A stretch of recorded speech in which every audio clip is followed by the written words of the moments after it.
प्रिय विद्यार्थियों, नमस्कार।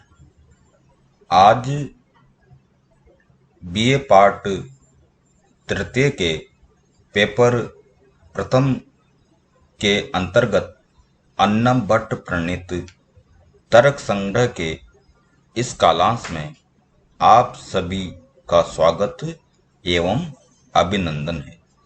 पिछले कालांश में मैंने आपको तर्क संग्रह का संक्षिप्त परिचय, ग्रंथ का उद्देश्य क्या है, प्रयोजन क्या है, पदार्थ क्या है, पदार्थ किसे कहते हैं, तर्क संग्रह का महत्व क्या है, तर्क संग्रह में कितने पदार्थ स्वीकार किए गए हैं इत्यादि का संक्षिप्त परिचय से मैंने आपको अवगत करवाया था। इसी श्रृंखला को आगे बढ़ाते हुए आज मैं इस कालांश में आपको मंगलाचरण के बारे में, पदार्थ का लक्षण क्या है, पदार्थ किसे कहते हैं, पदार्थ किसे कहते हैं, अन्नम भट्ट ने अपने ग्रंथ तर्क संग्रह में कितने पदार्थ बतलाए हैं तथा उन पदार्थों का नाम, संख्या एवं भेदोपभेदों के बारे में आपको बताने जा रहा हूं। इस तर्क संग्रह को मैंने दो भागों में विभाजित किया है, जिसमें प्रथम भाग में केवल पदार्थों के लक्षण, पदार्थों के भेद बताऊंगा तथा दूसरे भाग में इन पदार्थों का विस्तार से विवरण आप लोगों को मैं बताऊंगा। तर्क संग्रह में मैंने प्रश्नोत्तर शैली का प्रयोग किया है, जो आपको समझने में और पढ़ने में सरल एवं सुगम होगी। तो आइए सर्वप्रथम तर्क संग्रह में परीक्षा में क्या क्या पूछा जाता है इसके बारे में मैं यहाँ बता रहा हूँ। यह तर्क संग्रह कुल 30 अंकों की है। इस तर्क संग्रह में से दो व्याख्या पूछी जाती है। प्रथम व्याख्या संस्कृत में पूछी जाएगी और दूसरी व्याख्या एक सप्रसंग हिंदी व्याख्या भी पूछी जाएगी। तो आइए सर्वप्रथम मंगलाचरण प्रस्तुत करते हुए ईश्वर से क्या प्रार्थना की है इसी के बारे में यहाँ पर कहा गया है कि निधाय हृदि विश्वेशम विधाय गुरु वंदनम बालानाम सुख बोधाय क्रियते तर्क संग्रह। आचार्य अन्नम भट्ट ने मंगलाचरण प्रस्तुत करते हुए कहा है, हृदय में विश्वेशम विश्व के स्वामी को विधाय रखकर गुरु वंदनम गुरु की वंदना करके बालानाम सुख बोधाय बालकों के सुखपूर्वक या सरल ज्ञान के लिए तर्क संग्रह क्रियते, मैं तर्क संग्रह की रचना कर रहा हूं या मेरे द्वारा तर्क संग्रह नामक ग्रंथ की रचना की जा रही है। तो अन्नम भट्ट ने भी सांस्कृतिक परंपरा का अनुपालन करते हुए सर्वप्रथम अपने ग्रंथ के प्रारंभ में मंगलाचरण प्रस्तुत किया है। सामान्यतः यह अवधारणा है कि मंगलाचरण ग्रंथ की सुखद एवं निर्विघ्न समाप्ति के लिए आवश्यक माना गया है। जैसा कि कहा भी गया है, ग्रंथस्य निर्विघ्न परिसमाप्ति अर्थम, अर्थात अन्नम भट्ट ने भी इसी उद्देश्य से अपने ग्रंथ के प्रारंभ में मंगलाचरण प्रस्तुत किया है। इस मंगलाचरण में अन्नम भट्ट ने गुरु वंदन नामक मंगलाचरण अपने ग्रंथ में प्रस्तुत किया है। अन्नम भट्ट ने अपने ग्रंथ का प्रयोजन सुखबोधाय बताया है, जिसके दो अर्थ सरलतया न्याय शास्त्र का ज्ञान कराने के लिए और सुख दुख ध्वंसः मोक्षिति यावत सुखाय बोध सुख बोध अर्थात मोक्ष के ज्ञान के लिए यह ग्रंथ का प्रयोजन उन्होंने बताया है। अन्नम भट्ट ने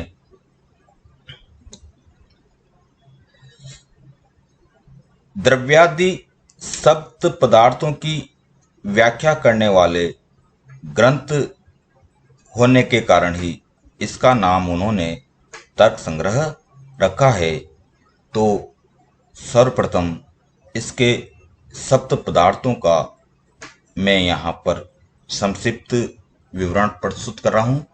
उसमें पदार्थ के बारे में प्रश्नोत्तर शैली में कहा है, पदार्थाः कति कानि च तेषाम नामानि, अर्थात पदार्थ कितने होते हैं, पदार्थ क्या हैं और उनके नाम क्या क्या हैं।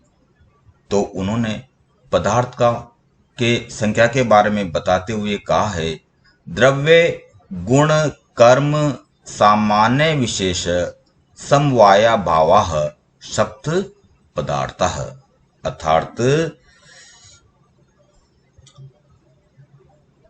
द्रव्य गुण कर्म सामान्य विशेष समवाय और अभाव के भेद से पदार्थ 7 प्रकार के होते हैं।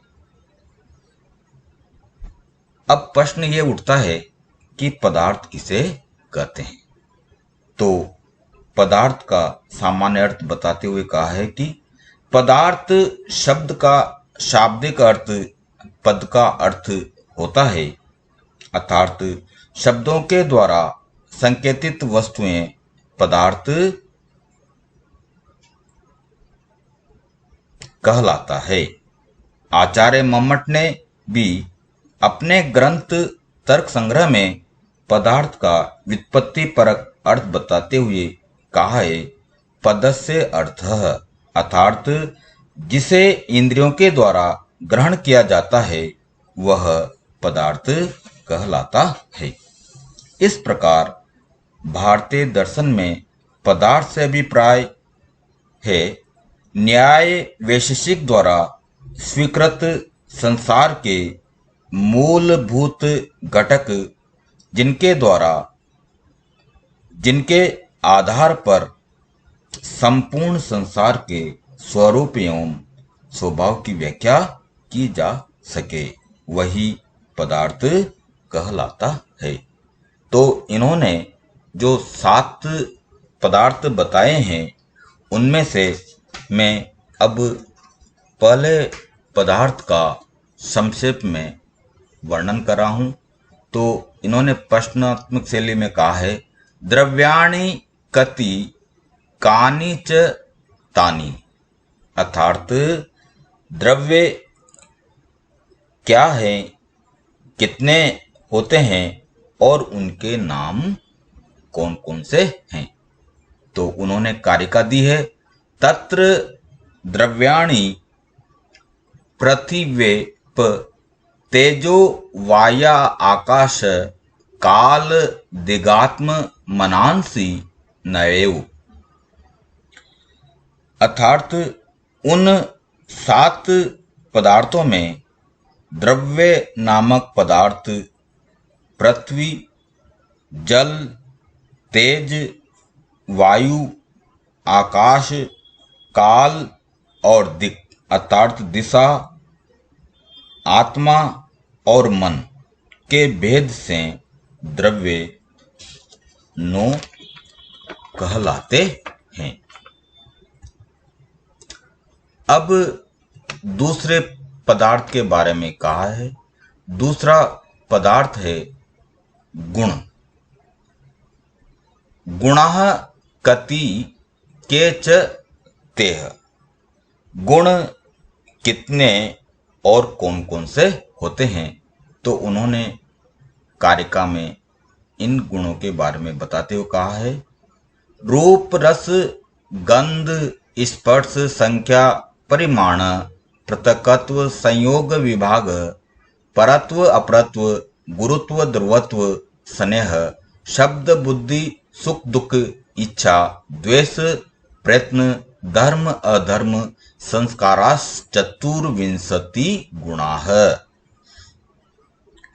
तो उन्होंने द्रव्य के गुण के भेद बताते हुए कहा है कि गुण कुल 24 प्रकार के होते हैं, जिनमें पहला है रूप, दूसरा है रस, तीसरा है गंध, चौथा है स्पर्श, पांचवा है संख्या, छठा है परिमाण, सातवां है पृथकत्व, आठवां है संयोग, नवां है विभाग, दसवां है परत्व, 11वां है अपरत्व, 12वां गुरुत्व, 13वां द्रवत्व, 14वां स्नेह, 15वां शब्द, 16वां बुद्धि, 17वां सुख, 18वां दुख, 19वां इच्छा, 20वां द्वेष, 21वां प्रयत्न, 22वां धर्म, 23वां अधर्म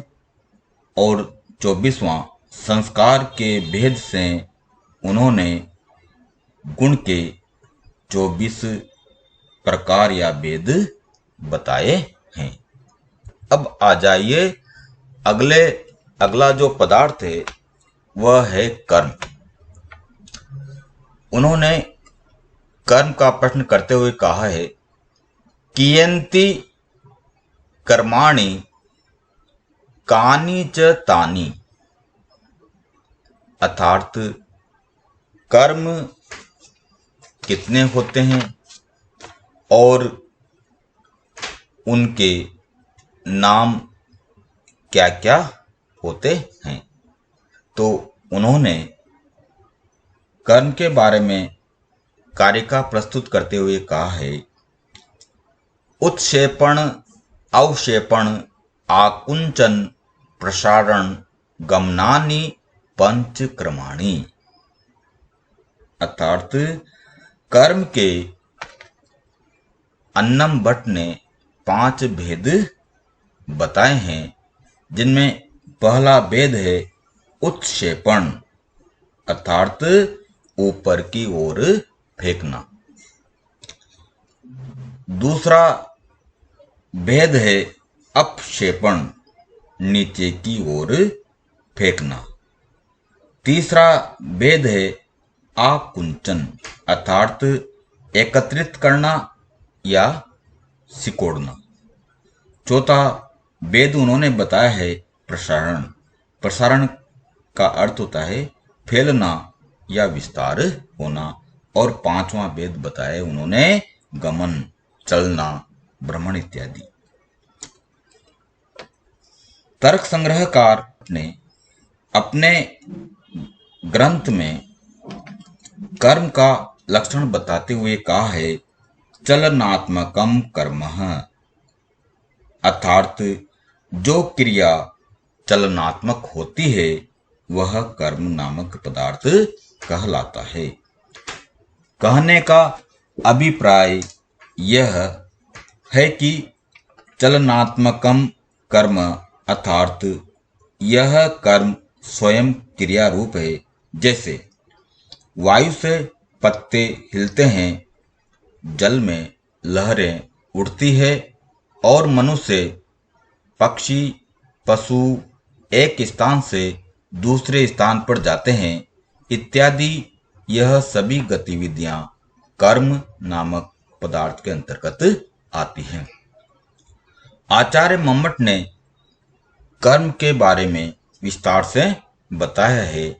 तो उन्होंने कर्म के 5 भेद बताए हैं जिनका मैं विस्तार से यहाँ पर वर्णन कर रहा हूँ। पहला भेद है उत्क्षेपण। उत्क्षेपण का अर्थ होता है ऊपर की ओर उछालना या फेंकना, अर्थात उत्क्षेपण उस कर्म को कहते हैं जिसके द्वारा वस्तु का संयोग या संपर्क ऊपर के प्रदेश या भाग से होता है। जैसे गेंद का आकाश की ओर फेंकना या उछालना उत्क्षेपण कर्म का उदाहरण कहा जा सकता है। दूसरा कर्म का भेद बताया है उन्होंने अवक्षेपण। अवक्षेपण कर्म उसे कहते हैं जिसमें वस्तु का संयोग नीचे के प्रदेश अथवा भाग के संयोग से होता है। उन्होंने अवक्षेपण का उदाहरण देते हुए कहा है कि छत से नीचे की ओर गेंद फेंकना अपक्षेपण नामक कर्म कहा जा सकता है। तीसरा भेद उन्होंने आकुंचन बताया है। आकुंचन का अर्थ होता है एकत्रित करना अथवा सिकोड़ना, अर्थात जिसके द्वारा वस्तु के अवयव सामान्य अवस्था में एक दूसरे के निकट अथवा समीप आ जाते हैं तो वह आकुंचन नामक कर्म कहलाता है।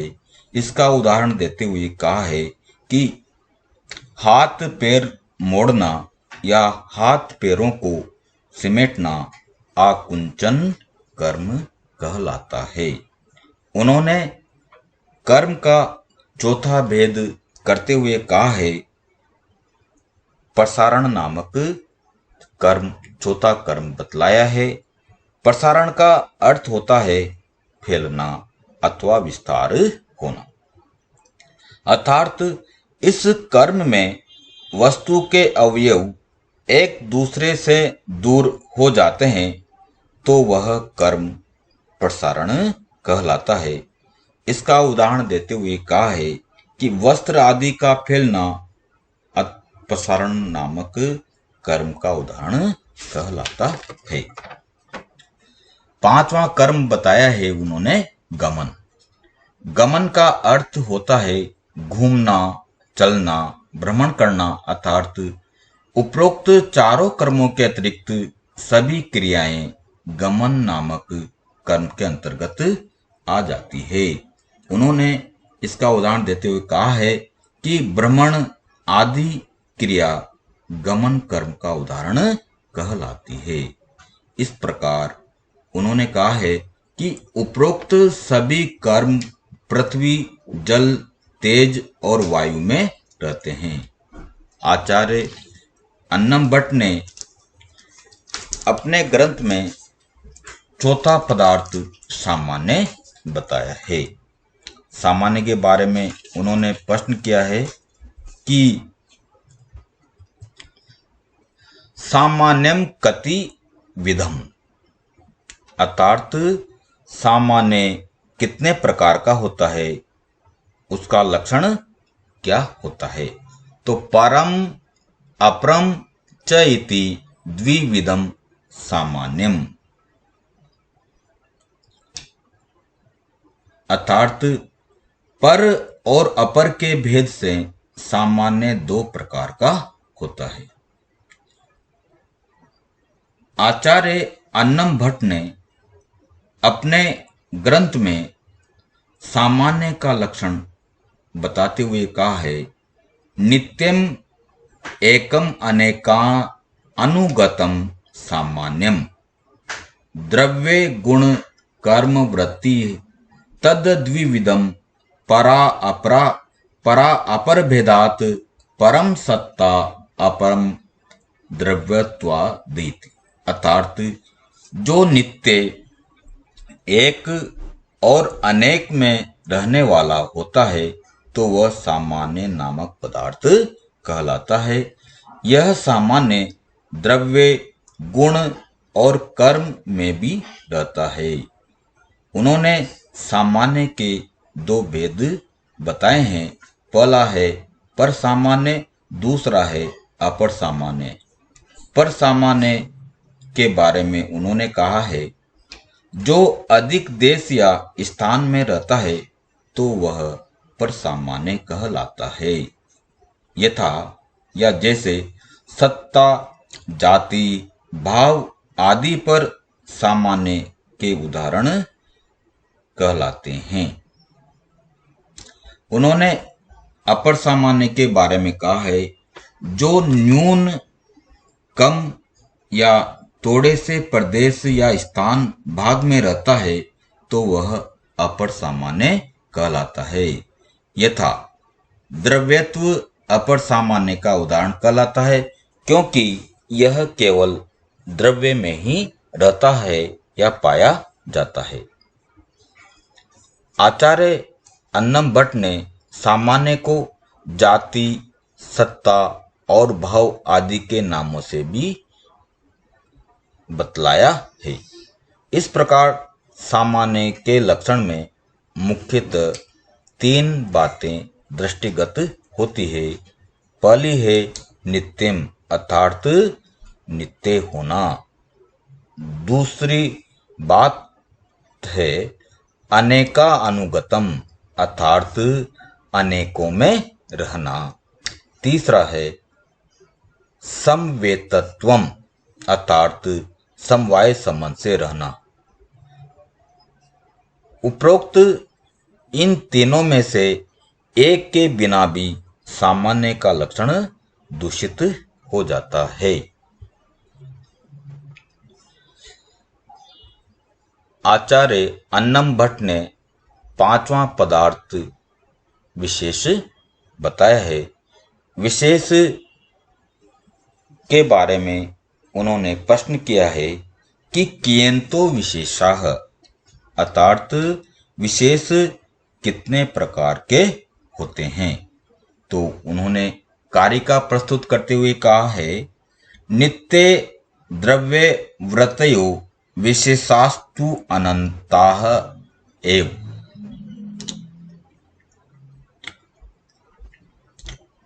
आचार्य अन्नम भट्ट ने विशेष का लक्षण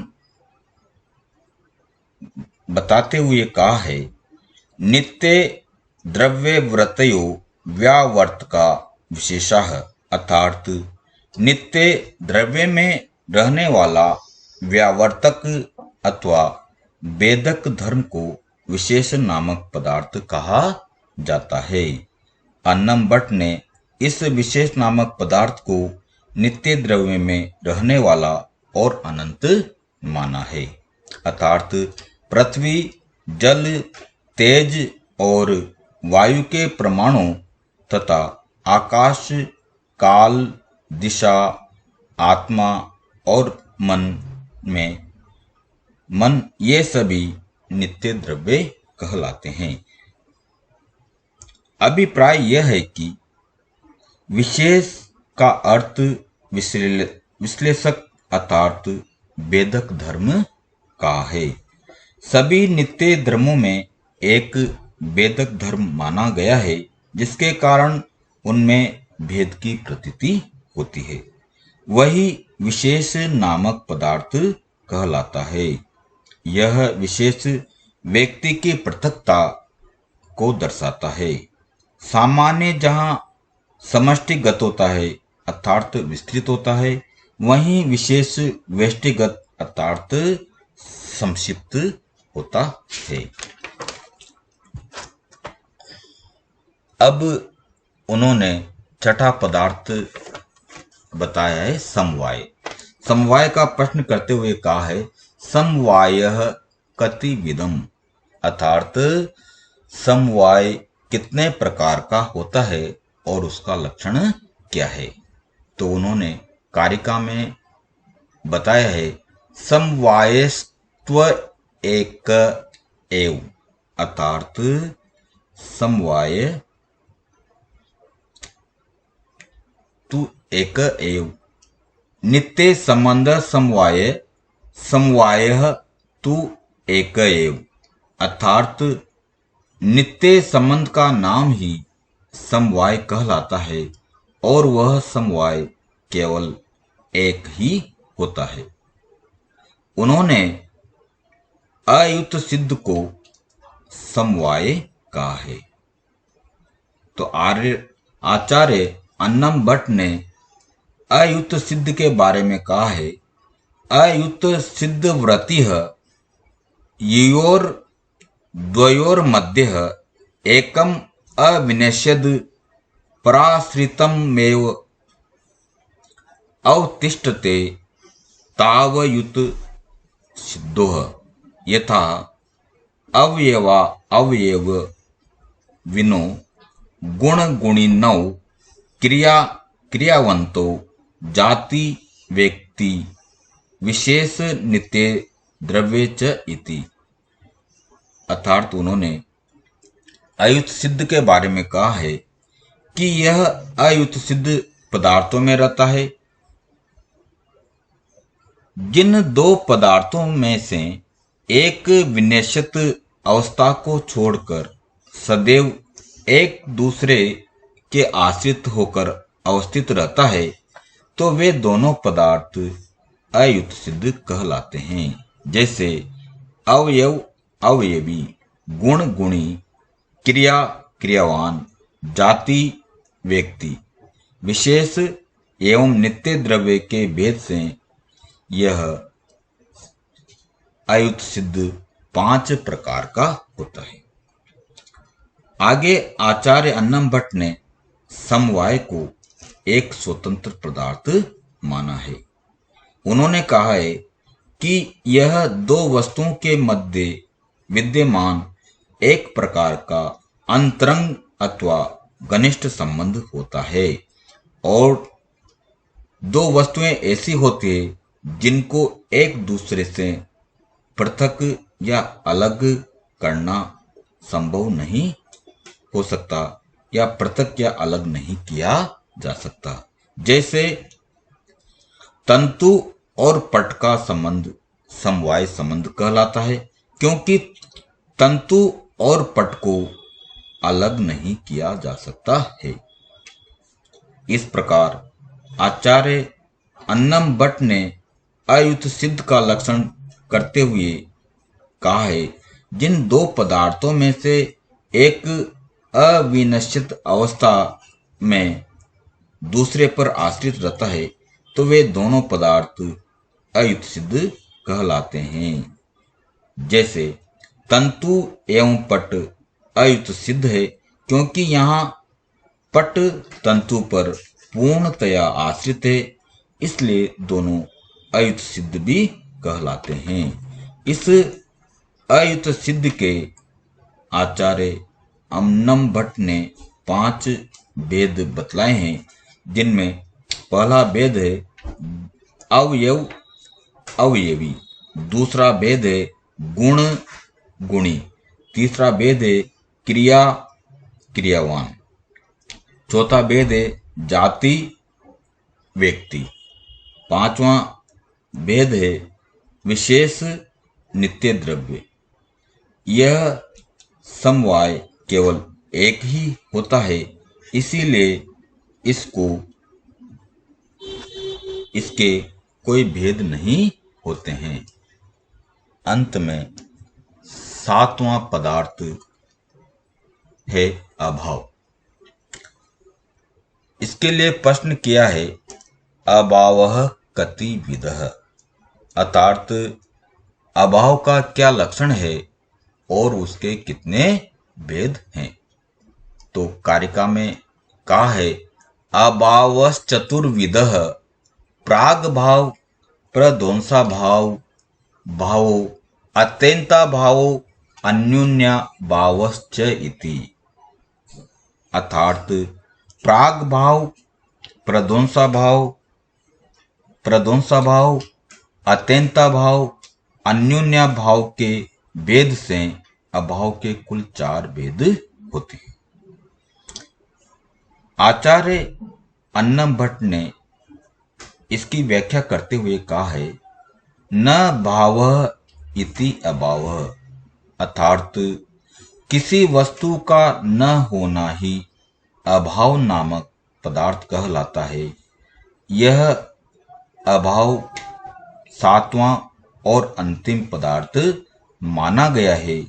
इस अभाव के कुल 4 भेद होते हैं। पहला भेद है प्राग भाव, अर्थात पहले न होना। दूसरा भेद है प्रध्वंसा भाव, अर्थात नष्ट हो जाने के बाद न रहना। तीसरा भेद है अत्यंता भाव, अर्थात बिल्कुल न होना। और चौथा भेद है अन्योन्य भाव, अर्थात एक का दूसरे में न होना। अभाव का वर्गीकरण मैंने निम्न तालिका में बताने का प्रयास किया है।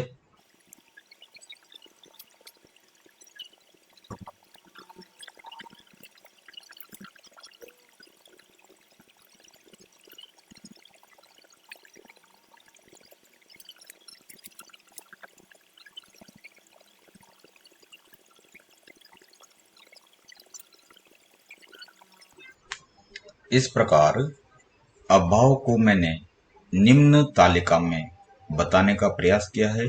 इसके 4 भेद होते हैं, प्राग भाव, प्रध्वंसा भाव, अत्यंता भाव, अन्योन्य भाव। फिर इसके अंतर्गत यह अनादि कहलाता है एवं शांत कहलाता है। प्रध्वंसा भाव सादि और अनंत कहलाता है। अत्यंता भाव अनादि एवं अनंत कहलाता है। और अन्योन्य भाव अनादि और अनंत होता है। इस प्रकार मैंने यहाँ पर सप्त पदार्थों का विवेचन प्रस्तुत किया है। बच्चों, अगले कालांश में जो प्रथम पदार्थ है द्रव्य, उसका विस्तृत विवेचन मैं अगले कालांश में बताऊंगा।